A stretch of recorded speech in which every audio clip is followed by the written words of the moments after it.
Hi there, I am Radioactive Mayo, your coach of the Connecticut Corviknights, and it is week 5 of the FPE. And let me tell you something, it is an important week this week because, you see, after starting off the season 0-2 with 2 straight losses, we have battled back from week 3 and 4, and we are now 2-2 on the season. Now, this week, week 5, we are up against the 3-1 Hartlepool Hydreigons, coached by Dave. Let me read off this team for you. We have Mega Swampert, Tyranitar, Pelipper, Ninetales, Vanillux, Shifttree, Ferroseed, Mamoswine, Kingdra, Diancie, and Sandslash. Now, upon first glance at this team, I'm kind of just like, what the fuck? We've got all 4 types of weather in one team. This is unheard of. Now, I've been in a few different Pokemon draft leagues in my career, let me tell you. And, usually you've got someone might draft a rain team, someone might draft a sun team, the team we faced last week, week 4, was kind of like a semi-sun team. But Dave over here has done the unthinkable, and he has drafted all 4 types of weather into one team, and to my surprise, has made it work so far this season with a 3-1 record. He has Tyranitar, which sets up Sandstorm, Pelipper, which sets up Rain, Ninetales, which sets up Sun, and Vanillux, which sets up Hail. Okay? So it's going to be a weather war out here. The question is, what weather is he going to bring versus me? How effective is each weather versus me? And how do I prepare? Well,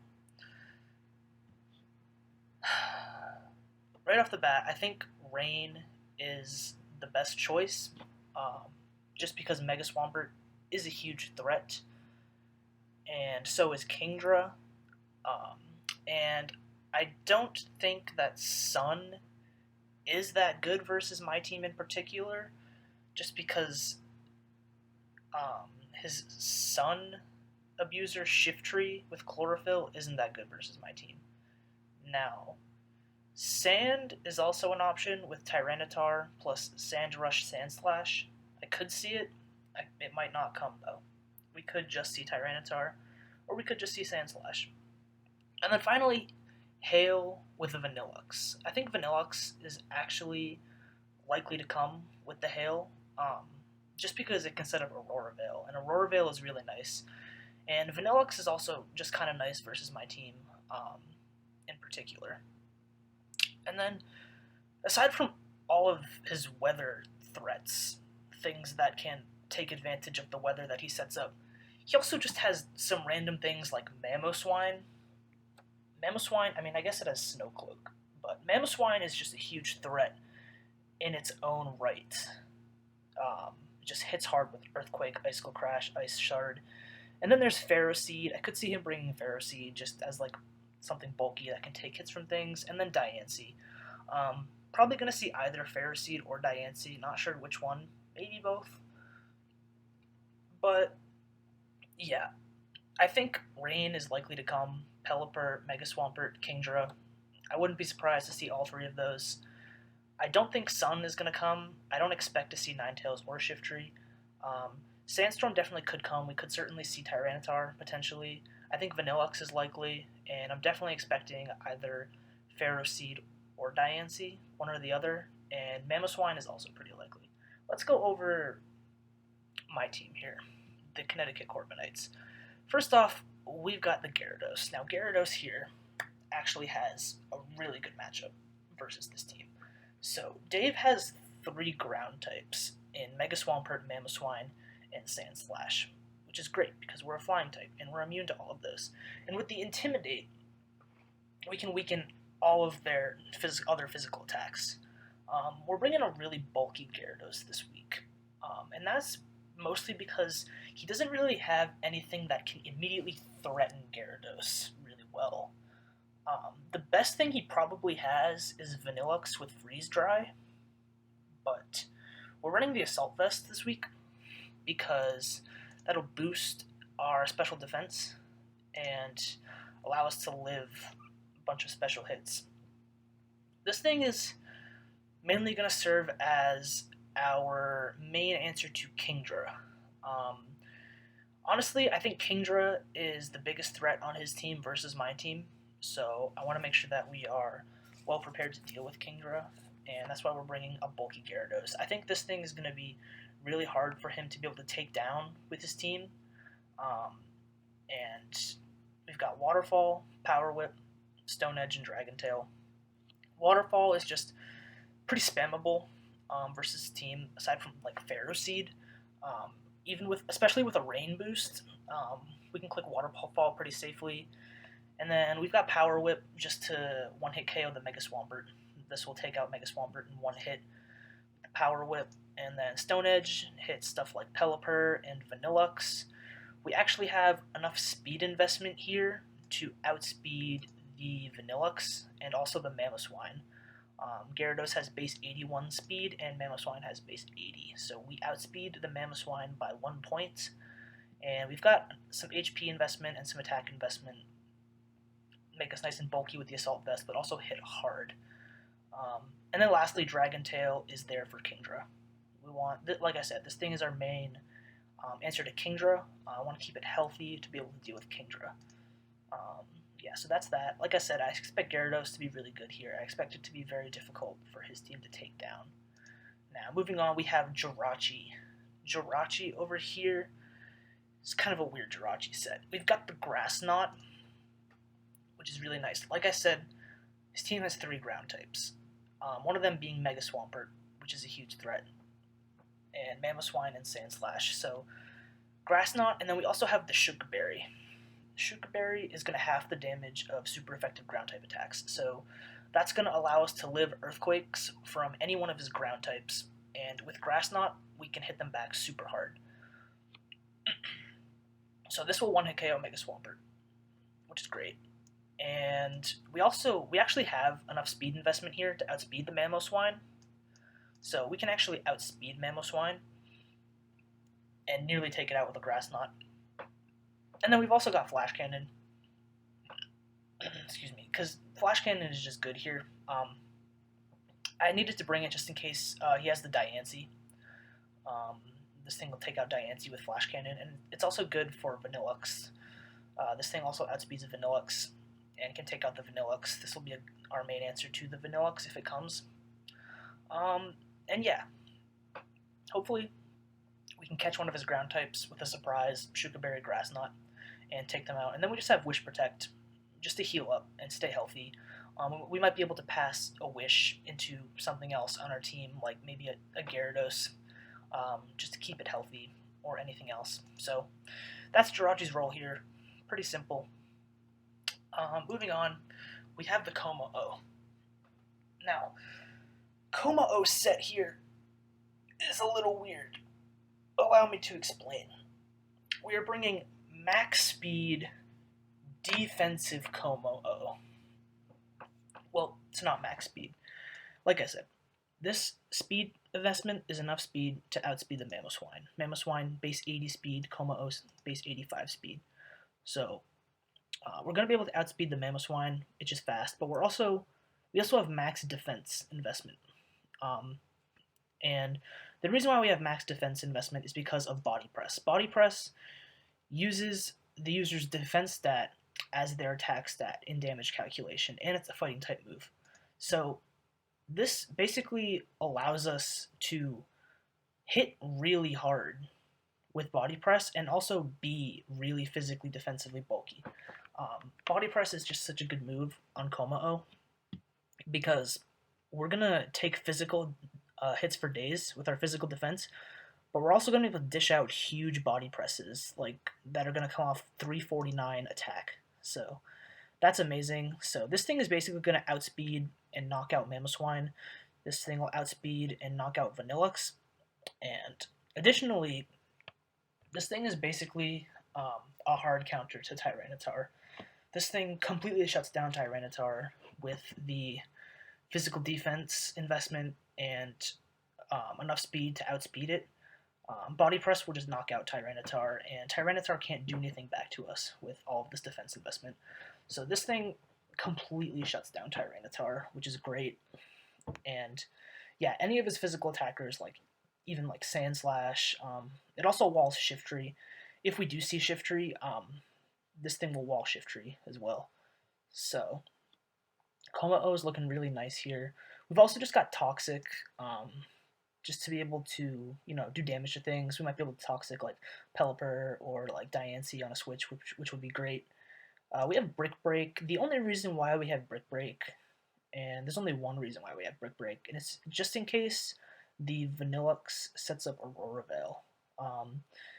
Vanillux can set up Aurora Veil, which is going to halve all incoming damage to his team, but Brick Break will destroy Aurora Veil if Vanillux sets it up. So we won't have to worry about that. And that's just in case Aurora Veil comes. And then we just have Stealth Rock to be able to deal some residual damage to his team.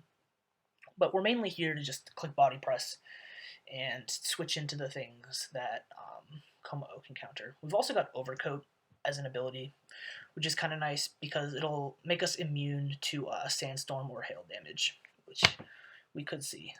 So that's cool. And moving on, we've got the Weezing. We're bringing the Galarian Weezing once again. Weezing's role this week is pretty simple. Just like sponge hits and get up Toxic Spikes. That's all Weezing needs to do.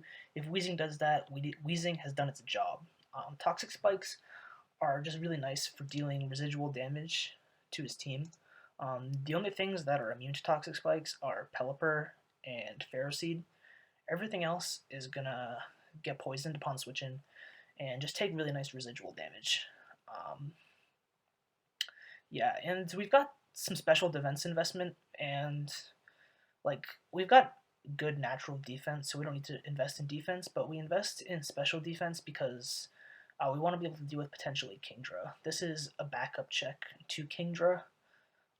We'll be able to live a hit from Kingdra and be able to knock it out with Strange Steam if we have to. And then we've also got Thunderbolt to be able to knock out Pelipper. This speed investment here allows us to outspeed defensive Pelipper and catch him off guard and potentially knock him out with Thunderbolt. And then we've just got Defog to be able to remove a potential Aurora Veil once again. So Defog and Toxic Spikes, this thing is just going to be bulky and give us some hazard control on the field. Like I said, Weezing's job is to just take a hit, hopefully set up Toxic Spikes, and maybe catch a Pelipper with a Thunderbolt or deal with Kingdra. That's basically it. We've also got the Lawnmower. We're pulling out the Lawnmower this week. This thing's actually really nice. We're just bringing a full physically defensive Lawnmower because this thing's a great answer to Mega Swampert. Between this thing, Gyarados with Intimidate, and Shukaberry, Grassknot, Jirachi, I don't expect Mega Swampert to give us too many problems. I think we'll be able to handle it. But this thing is just really nice because it has Levitate, so it's immune to the ground type moves. We've also got Levitate on Weezing because of all the ground types. So we're immune to Earthquake with Weezing, we're immune to Earthquake with Rotom, and Leaf Storm knocks out Mega Swampert, Leaf Storm knocks out Mamoswine, all of his ground types die to Leaf Storm. Volt Switch is great for, Pelipper, obviously, and just dealing with stuff like that. And then we've just got Defog and Pain Split. Defog is just another way to get rid of Aurora Veil. So we've got 3 different ways that we can potentially get rid of the Aurora Veil if Vanillux sets up Aurora Veil, which is great. And then just Pain Split to potentially heal up if we have to. So this thing is just going to take hits once again from all of his physical attackers. Mainly Mega Swampert, but also stuff like Shiftry and Tyranitar. Sandslash, especially. This thing will shut down Sandslash if it does come. And it's also great for stuff like Diancie even. We can deal with that. And yeah, so that's basically that. Rotom is just going to be nice here. And then, last but certainly not least, we've got the Mega Bayonet. Now, I wanted to bring Mega Bayonet this week. His team, his only Ghost Resist is Tyranitar. Other than that, there's no Ghost Resist, and we've got things that can deal with Tyranitar pretty well, like Kommo-o, Weezing, Rotom. So, yeah, we're just bringing Destiny Bond, Shadow Sneak, Taunt, and Knockoff. Mainly, I just wanted to have the Shadow Sneak to be able to pick off any weakened things. It's nice to have the priority damage here because he's got so many weather threats that can just outspeed my whole team between, Swift Swim Mega Swampert, Swift Swim Kingdra, Chlorophyll Shiftry, Sand Rush Sand Slash, like all of these things would outspeed my entire team, and if they're weakened, we can just pick them off with Shadow Sneak. Additionally, we have Destiny Bond, so if one of those things gets a little bit out of hand, mainly I'm looking at Kingdra, we can just Destiny Bond it. And then Taunt Knockoff, these are primarily here for Ferroseed, which could definitely come. Taunt, just so Ferroseed can't get up any hazards, or even Diancie for that matter. And then, yeah, we can just knock off something on a switch potentially, get rid of an item. That's basically it.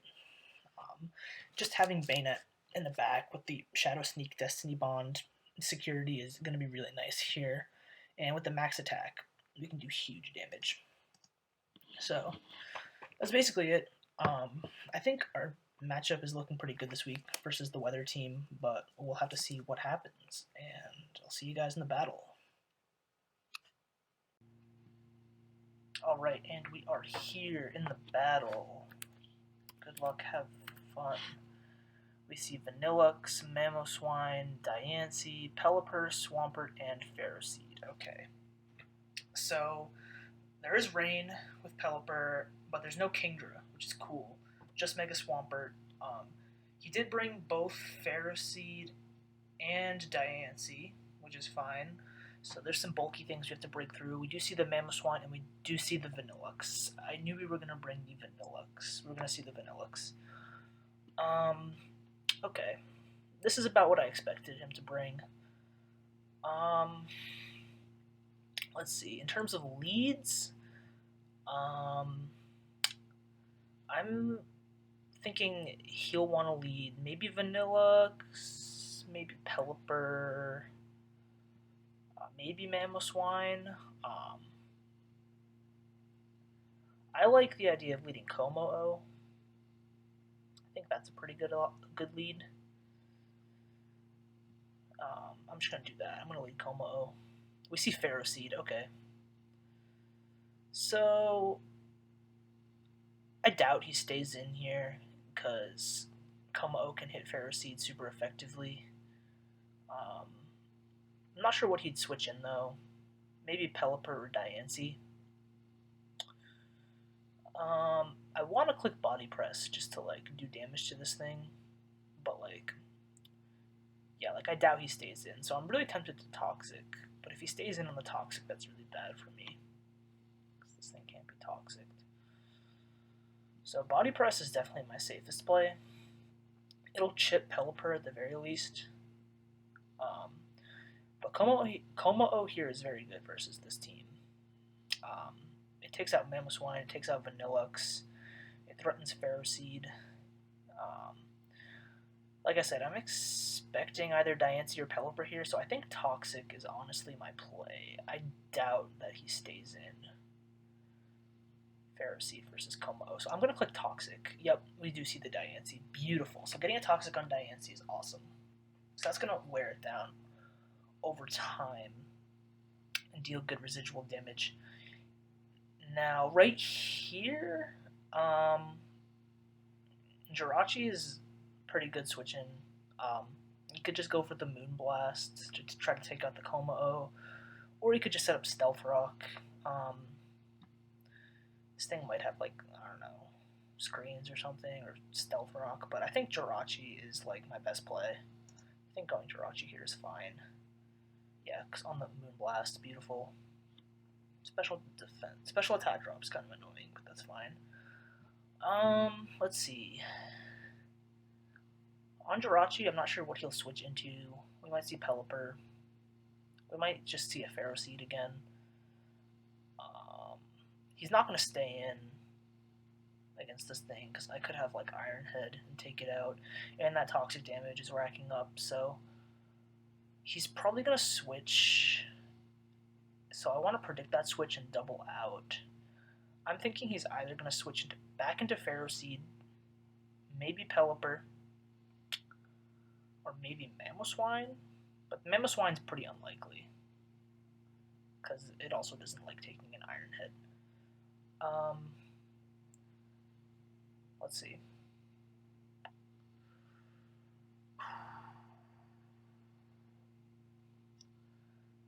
Huh. I kind of like the idea of going Wheezing. That Ferroseed is annoying, though. That Ferroseed is annoying.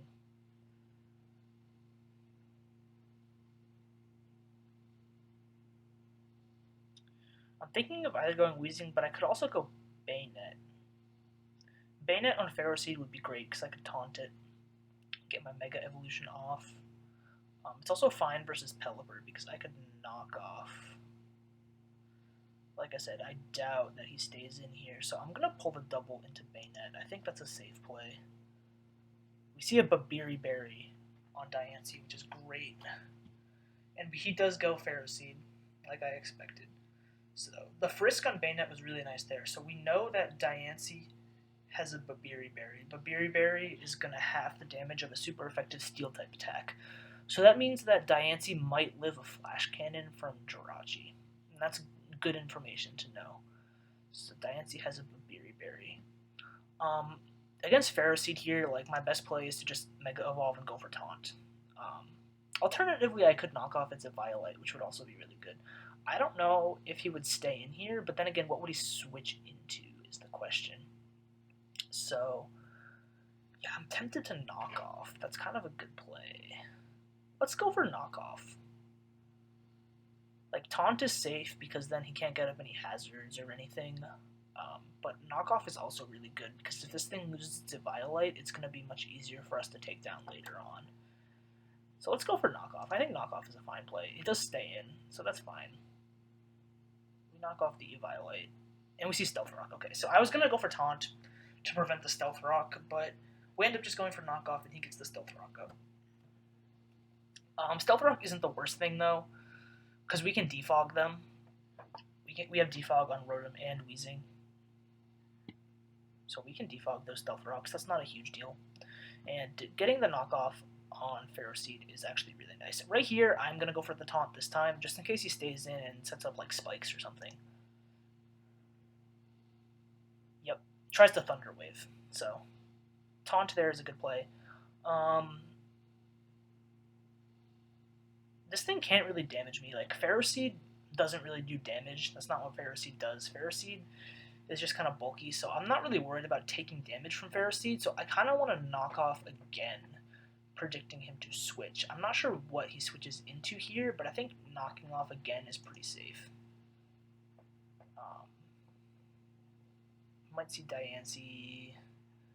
I don't know. I don't know what we'll see here, but I think knocking off again is fine. I'm not scared of any potential attacking move this thing has. Like, it probably doesn't even have an attacking move. Like, okay, so yeah, he just stays in. Let's see what he goes for. Seed Bomb. Seed Bomb does 23%, and we're not even like a bulky Bayonet. Bayonet's not really that bulky. So Ferroseed has like really low attack, so I'm not scared of that at all. I can honestly just keep clicking knockoff. It did 26%, so it'll 2-hit KO at this point. And I think even with the Iron Barb's damage, we should be able to survive.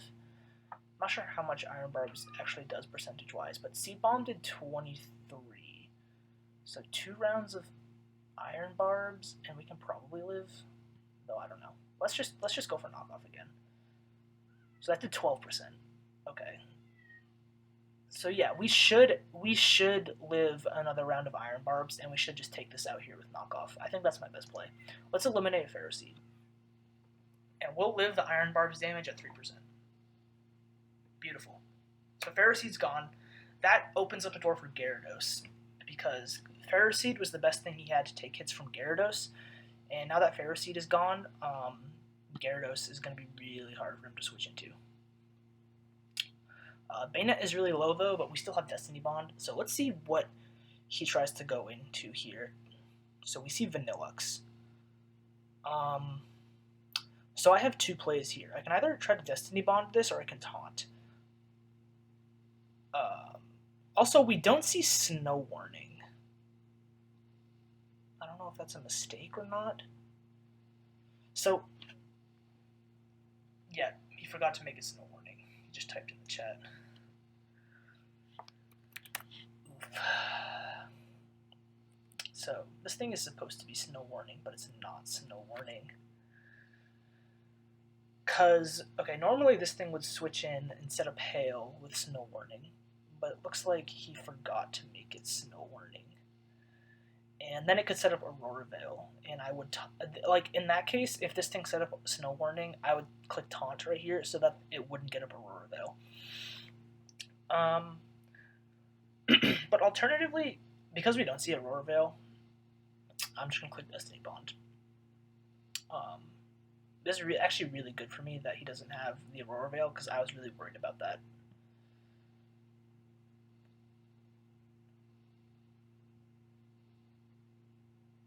Oh, he took this off his phone 10 minutes ago. Alright, yeah, I'm just going to click Destiny Bond here. Maybe he'll take me out, and then we can take this out. Okay, so Bayonet takes out Ferroseed and Vanillux. So that's Bayonet's first Destiny Bond kill of the season. I've been talking up Destiny Bond a lot, but there is your Destiny Bond. So Bayonet did its job. It took out Ferroseed and Destiny Bonded Vanillux. So 2 kills for Bayonet. We take that every time. Now, we still have Mamoswine. Diancie being toxic is great. Oh, and I made the same mistake with Pelipper as well. Uh-oh.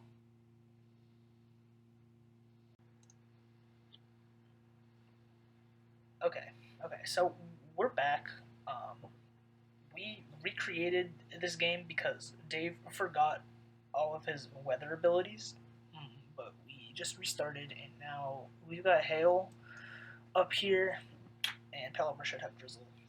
So we just restarted because I felt like it was more fair for him to bring the team that he intended to bring for a fair match. Otherwise, I would have felt like it was just like a cheap win for me, and I don't want to win that way.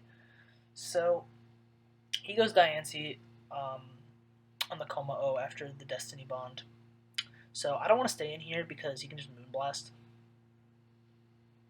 So I mean, Jirachi's a pretty safe switch. I could also go Weezing alternatively. Weezing isn't super useful because he didn't bring like Kingdra, and it also gives me an opportunity to defog. So I think Weezing is actually my play. Excuse me. We see Mamoswine.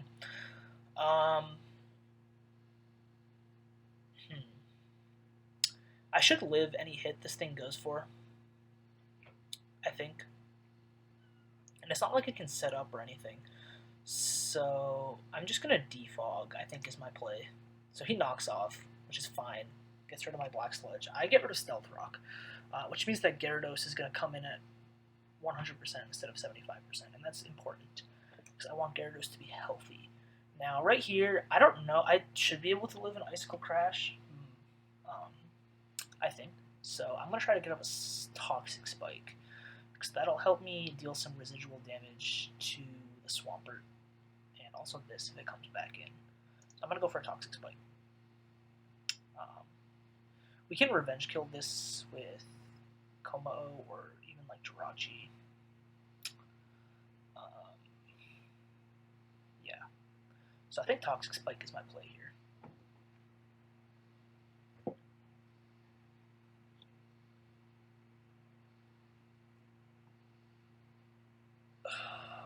Let's see what Mamoswine goes for here. He went for Knockoff. Might have been predicting like a Jirachi switch or something, like an Icicle Crash. But like I said, Weezing is pretty expendable here because he didn't bring Kingdra, So like Weezing's only job was really to just like give us hazard control, and that's exactly what it's doing here. It got rid of Stealth Rock, and now we're gonna get a Toxic Spike. That's Weezing's entire job this game. So yeah, he can't go for Earthquake because we have Levitate. He doesn't know that, but he can assume we have Levitate. So we actually see Rock Slide, which is interesting. That we don't see Icicle Crash. He actually got a critical hit on the Rock Slide.